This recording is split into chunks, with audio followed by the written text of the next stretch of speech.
दोस्तों, क्या आपने कभी सोचा है कि सुबह उठकर जब आप तकिए पर नजर डालते हैं तो इतने बाल क्यों नजर आते हैं? नहाते वक्त मुट्ठी भर बाल हाथ में आ जाते हैं। कंघी करते हुए डर लगता है कि कहीं सारे बाल न झड़ जाएं, और आईने में देखते हैं तो सर की खाल नजर आने लगती है। ये सिर्फ बाल गिरना नहीं है दोस्तों, ये आपकी खुद एतमादी खोना है। ये आपकी शख्सियत से आपको दूर करना है। लेकिन अगर मैं कहूँ कि आपकी रसोई में एक ऐसी चीज मौजूद है जो सिर्फ एक चम्मच रोजाना इस्तेमाल करने से आपके बालों को दोबारा उगा सकती है, गिरना मुकम्मल तौर पर बंद कर सकती है, और 3 माह में आप अपने बालों को पहले से भी ज्यादा घने और मजबूत देख सकते हैं, तो क्या आप यकीन करेंगे? मैं हूं डॉक्टर सायरा खान, और गुज़श्ता 17 साल से मैं सिर्फ एक ही मिशन पर काम कर रही हूं। वो है आप जैसे लोगों की तकलीफों को समझना और उन्हें कुदरती तरीकों से खत्म करना। मैंने हजारों मरीज देखे हैं जो महंगे शैम्पू, टांक, तेल, अद्वियात, इंजेक्शन, हर चीज आजमा चुके थे, लेकिन उनके बाल गिरना बंद नहीं हुआ। कुछ लोग तो इतना पैसा खर्च कर चुके थे कि मैं आपको बता नहीं सकती, और नतीजा सिफर। क्यों? क्योंकि कोई उन्हें असल वजह नहीं बता रहा था। आज मैं आपको वो 3 छुपी हुई वजूहात बताने वाली हूं जिनकी वजह से आपके बाल जुड़ रहे हैं, और फिर बताऊंगी वो एक हैरत अंगेज नुस्खा जो मेरी क्लिनिक में सैकड़ों लोगों पर कामयाब हो चुका है। दोस्तों, पहली बात जो मैं आपको बताना चाहती हूँ वो ये है कि बाल गिरने की असल वजह वो नहीं है जो आप सोचते हैं। आप सोचते हैं कि शायद शैम्पू गलत है, शायद पानी खराब है, शायद मौसम का असर है, या फिर बढ़ती उम्र का असर है। लेकिन हकीकत यह है कि आपके जिस्म के अंदर 3 बहुत खतरनाक कमियां हो रही हैं, और वही आपके बालों की जड़ों को कमजोर कर रही हैं। सबसे पहली कमी जो मैंने अपने 17 साला तजर्बे में हर दूसरे मरीज में देखी है, वो है आयरन और फेरेटन की शदीद कमी। आपको शायद नहीं मालूम, लेकिन आपके बालों की जड़ें यानी हेयर फॉलिकल्स को जिंदा रहने के लिए ऑक्सीजन चाहिए, और ऑक्सीजन आपके खून में आयरन की मदद से पहुंचती है। जब आपके जिस्म में आयरन की कमी हो जाती है तो आपके बालों की जड़ों तक ऑक्सीजन नहीं पहुंचती, वो कमजोर हो जाती हैं और बाल गिरना शुरू हो जाते हैं। दूसरी बहुत खतरनाक कमी जो मैंने देखी है वो है विटामिन D3 की इंतहाई कमी। दोस्तों, आप हैरान होंगे, लेकिन पाकिस्तान और हिंदुस्तान में 80% लोगों में विटामिन डी की कमी है। हालांकि हमारे मुल्कों में सूरज इतनी धूप देता है, लेकिन हम लोग घरों में बंद रहते हैं। बाहर निकलते हैं तो पूरी आस्तीनें, चादर, दुपट्टा, हर चीज से अपने आप को ढांप लेते हैं। नतीजा ये कि विटामिन डी बनता ही नहीं। और आपको मालूम है विटामिन डी आपके बालों की नई ग्रोथ के लिए कितना जरूरी है? ये आपके हेयर फॉलिकल्स को एक्टिवेट करता है, नए बाल उगाने का सिग्नल देता है। जब ये नहीं होगा तो बाल अगेंगे कैसे? और तीसरी सबसे बड़ी कमी जो मैं आपको बताना चाहती हूँ वो है प्रोटीन और बायोटिन की कमी। आपके बाल 99% केराटिन से बने हैं, और केराटिन एक प्रोटीन है। अगर आपकी खुराक में प्रोटीन की कमी है तो आपका जिस्म कहाँ से बाल बनाएगा? और बायोटिन जो कि विटामिन B7 कहलाता है, ये आपके बालों को मोटा, मजबूत और चमकदार बनाता है। इसकी कमी से बाल बारीक हो जाते हैं, बेजान लगते हैं और आसानी से टूट जाते हैं। तो दोस्तों, अब आप समझ गए कि बाल गिरने की असल वजूहात क्या है। ये सिर्फ बैरूनी मसला नहीं है, ये आपके जिस्म के अंदर से आ रहा है। और अब मैं आपको बताती हूँ वो हैरत अंगेज हल जो इन तीनों कमियों को एक साथ पूरा करता है। ये नुस्खा सदियों पुराना है, हमारी दादी नानी इस्तेमाल करती थी, लेकिन आजकल हमने उसे भुला दिया है। मैं बात कर रही हूँ काले तिल के बीजों की, यानी ब्लैक सेसमी सीड्स की।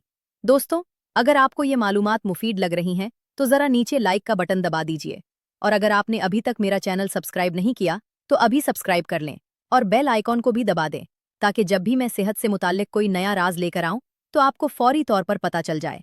आपकी सेहत मेरी जिम्मेदारी है, और मैं चाहती हूं कि आप तक हर वो मालूमात पहुंचे जो आपकी जिंदगी बदल सकती हैं। अब आप सोच रहे होंगे कि डॉक्टर सायरा, ये काले तिल में ऐसी क्या खास बात है? तो दोस्तों, सुन लीजिए बहुत गौर से। काले तिल में आयरन इतनी मिकदार में होता है कि आपको हैरानी होगी। सिर्फ 1 चम्मच काले तिल में 4.6 मिलीग्राम आयरन होता है, जो कि आपकी रोजाना की जरूरत का 30% है। इसके अलावा इसमें कैल्शियम भी बहुत ज्यादा है, जो आपके बालों की जड़ों को मजबूत बनाता है। फिर इसमें मैग्नीशियम है, जो ब्लड सर्कुलेशन को बेहतर बनाता है और आपके स्कैल्प तक ज्यादा खून पहुंचाता है। और सबसे अहम बात, इसमें बायोटिन और दूसरे भी विटामिन हैं जो आपके बालों की ग्रोथ को तेज करते हैं। लेकिन यहाँ एक बहुत अहम बात है जो मैं आपको बताना चाहती हूँ। आप काले तिल को यूं ही कच्चे नहीं खा सकते, क्योंकि इसमें एक चीज होती है जिसे फाइटिक एसिड कहते हैं, और ये आपके जिस्म को उन तमाम न्यूट्रिएंट्स को एब्जॉर्ब करने से रोकती है। तो फिर क्या करें? मैं आपको एक खास तरीका बताती हूँ जो मैंने अपनी क्लिनिक में सैकड़ों मरीजों को बताया है, और सबके नताइज हैरत अंगेज आए हैं। ये बहुत आसान है, और आपको सिर्फ 5 मिनट चाहिए रोजाना। सबसे पहले आप ले लें 1 चम्मच यानी तकरीबन 15 ग्राम काले तिल। आप ये किसी भी ग्रोसरी स्टोर से खरीद सकते हैं, बहुत सस्ते मिलते हैं।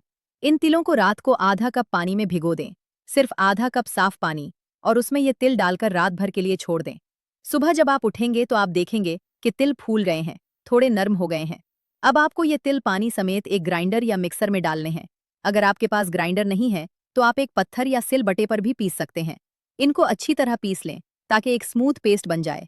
अब इस पेस्ट में आप एक छोटा चम्मच शहद मिला लें। शहद क्यों? क्योंकि शहद में एंटीऑक्सीडेंट्स होते हैं जो आपके बालों को नुकसान पहुंचाने वाले फ्री रेडिकल से बचाते हैं और ये आपकी स्कैल्प पर इन्फ्लेमेशन को कम करता है। अगर आपको डायबिटीज है तो आप शहद की जगह थोड़ी सी देसी घी भी इस्तेमाल कर सकते हैं। अब इसमें आप 3 से 4 बूंद लीमू का रस निचोड़ लें। लीमू में विटामिन सी होता है जो कोलेजन बनाता है और आपके बालों को स्ट्रक्चर देता है। सबको अच्छी तरह मिक्स कर लें और बस आपका नुस्खा तैयार है। अब आप ये पेस्ट सुबह खाली पेट ले लें।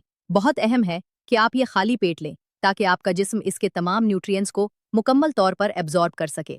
आप इसे चम्मच से खा सकते हैं या फिर अगर आपको टेस्ट पसंद नहीं तो आप इसे थोड़े से पानी या दूध में मिक्स करके पी सकते हैं।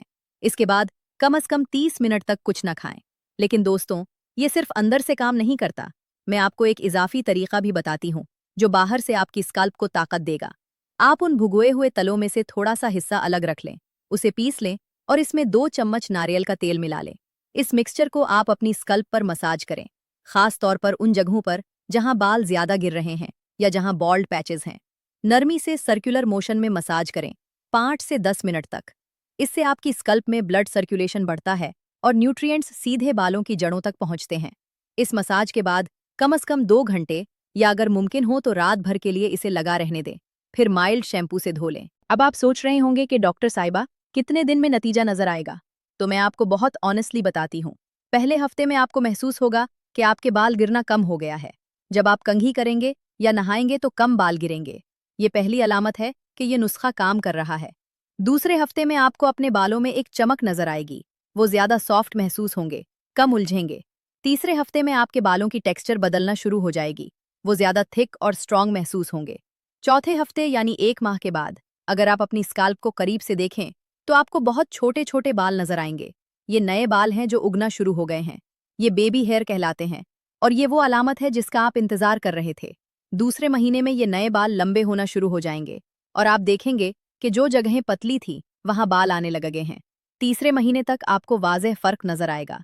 आपके बालों की डेंसिटी बढ़ जाएगी, वॉल्यूम बढ़ जाएगा और लोग आपसे पूछेंगे कि आपने क्या किया है। लेकिन दोस्तों, एक बहुत अहम बात जो मैं आपको बताना चाहती हूँ वो ये है कि आपको कंसिस्टेंसी रखनी होगी।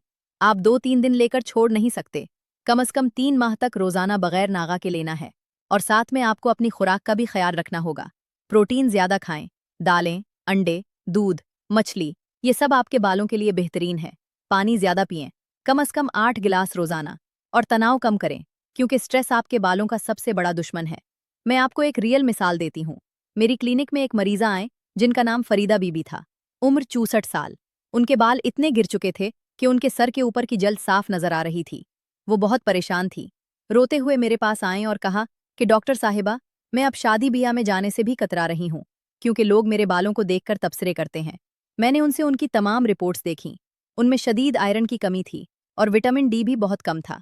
मैंने उन्हें यही नुस्खा बताया जो मैं आज आपको बता रही हूँ। 3 माह बाद जब वो दोबारा मेरे पास आए तो मैंने उन्हें पहचाना ही नहीं। उनके बाल वापस आ चुके थे, घने हो गए थे और चमक रहे थे। वो बहुत खुश थीं और उन्होंने मुझे बताया कि उनकी बेटी ने शादी में सबको बताया कि मेरी अम्मी ने अपने बालों को कैसे बचाया। आज फरीदा बीबी 6 साल से ये नुस्खा इस्तेमाल कर रही हैं और उनके बाल 70 साल की उम्र में भी 60 साल की लग रहे हैं। तो दोस्तों, अब आपके पास ये इल्म है, ये ताकत है कि आप अपने बालों को बचा सकते हैं। लेकिन इल्म सिर्फ पढ़ने से कुछ नहीं होता, आपको अमल करना होगा। आज से शुरू कर लें। अभी आपकी रसोई में जाएं। अगर काले तिल नहीं है तो कल सुबह ले आएं और कल से ही शुरू कर दें। 3 माह बाद आप खुद हैरान होंगे। और हाँ दोस्तों, अगर आपको ये वीडियो पसंद आया है तो प्लीज़ इसे ज़्यादा से ज़्यादा शेयर करें। आपकी फैमिली में, आपके दोस्तों में, आपके रिश्तेदारों में कितने लोग हैं जो बालों के गिरने की प्रॉब्लम से परेशान हैं? उनके साथ ये वीडियो ज़रूर शेयर करें ताकि उनकी भी मदद हो सके। याद रखें, इल्म बांटने से बढ़ता है, कम नहीं होता। अब मैं आपको एक और बहुत अहम बात बताना चाहती हूँ। बहुत से लोग मुझसे पूछते हैं कि डॉक्टर साहिबा, क्या ये नुस्खा हर किस्म के बाल गिरने के लिए काम करेगा? तो देखिए दोस्तों, अगर आपके बाल हेरिडिटरी रीजन से गिर रहे हैं यानी जेनेटिक बॉल्डनेस है तो ये नुस्खा बालों को मुकम्मल तौर पर वापस नहीं ला सकता, लेकिन उनका गिरना जरूर स्लो कर देगा और जो बाल बाकी हैं उन्हें मजबूत बनाएगा। लेकिन अगर आपके बाल nutritional deficiency, stress, hormonal imbalance या एनवायरमेंटल फैक्टर्स की वजह से गिर रहे हैं, तो ये नुस्खा आपके लिए मैजिक की तरह काम करेगा। एक और सवाल जो मुझसे अक्सर पूछा जाता है वो ये है कि क्या ये नुस्खा मर्दों और औरतों दोनों के लिए है? जी हाँ, बिल्कुल। ये नुस्खा मर्दों और औरतों दोनों के लिए यकसा तौर पर काम करता है। और क्या ये बच्चों के लिए महफूज है? जी हाँ, 10 साल से ऊपर की उम्र के बच्चे भी ये ले सकते हैं, बस मिकदार आधी कर दें। अब कुछ एहतियाती बातें भी सुन लें। अगर आपको सेसमी से एलर्जी है तो ये नुस्खा इस्तेमाल न करें। एलर्जी की अलामात में खारिश, जल्द पर लाल धब्बे, सांस लेने में दुश्वारी शामिल हो सकती हैं। अगर आपको कोई सीरियस मेडिकल कंडीशन है या आप कोई अद्वियात ले रहे हैं तो अपने डॉक्टर से मशवरा ज़रूर कर लें। और प्रेग्नेंट या ब्रेस्ट फीडिंग खवातीन को भी पहले अपने डॉक्टर से राय ले लेनी चाहिए। दोस्तों, एक और बहुत ज़रूरी बात जो मैं आपको बताना चाहती हूँ वो ये है कि आपको अपने लाइफस्टाइल में भी कुछ तब्दीलियां लानी होंगी। आप देर रात तक जागते हैं तो ये आदत छोड़नी होगी। रात को कम से कम 7 से 8 घंटे की नींद बहुत ज़रूरी है, क्योंकि आपके बालों की ग्रोथ नींद के दौरान ही होती है। अगर आप स्मोकिंग करते हैं तो उसे भी छोड़ना होगा, क्योंकि निकोटीन आपके बालों की जड़ों को नुकसान पहुंचाती है। और excessive heat styling, tight hair styles, chemical treatments, ये सब भी अवॉइड करें। एक और मुफीद टिप जो मैं आपको देना चाहती हूँ वो ये है कि आप स्कैल्प मसाज को अपनी डेली रूटीन का हिस्सा बना लें। रोजाना 10 मिनट की स्कैल्प मसाज आपके बालों के लिए बहुत फायदेमंद है। आप सादा नारियल के तेल से भी कर सकते हैं या फिर काले तिल के पेस्ट से, जैसा मैंने आपको बताया। ये मसाज न सिर्फ ब्लड सर्कुलेशन बढ़ाती है बल्कि आपका स्ट्रेस भी कम करती है। दोस्तों, अब मैं आपको अगली वीडियो के बारे में बताना चाहती हूँ। अगली वीडियो में मैं आपको बताऊंगी कि कैसे आप सिर्फ 2 चीज़ों से अपने सफ़ेद बालों को कुदरती तौर पर काला कर सकते हैं। ये एक ऐसा नुस्खा है जो मेरी दादी इस्तेमाल करती थी और 90 साल की उम्र में भी उनके बाल काले थे। तो अगर आपको सफ़ेद बालों का मसला है या आप नहीं चाहते कि आपके बाल सफ़ेद हों, तो नेक्स्ट वीडियो ज़रूर देखें। और याद रखें, बेल आइकन दबाना ना भूलें ताकि आपको नोटिफिकेशन मिल जाए। दोस्तों, मेरी दुआ है कि अल्लाह पाक आपको और आपके पूरे खानदान को सेहत और तंदुरुस्ती से नवाजे, आपके बाल घने और लंबे हों, आपकी ज़िंदगी में खुशियां ही खुशियां हों। याद रखें, आपकी सेहत आपका सबसे कीमती खजाना है, इसका ख्याल रखें। और हाँ, अगर ये नुस्खा इस्तेमाल करके आपको फ़ायदा हो तो मुझे कमेंट में ज़रूर बताएं। मुझे आपकी कामयाबी के किस्से सुनकर बहुत खुशी होगी। अल्लाह हाफिज़, खुदा हाफिज़, और मिलते हैं अगली वीडियो में।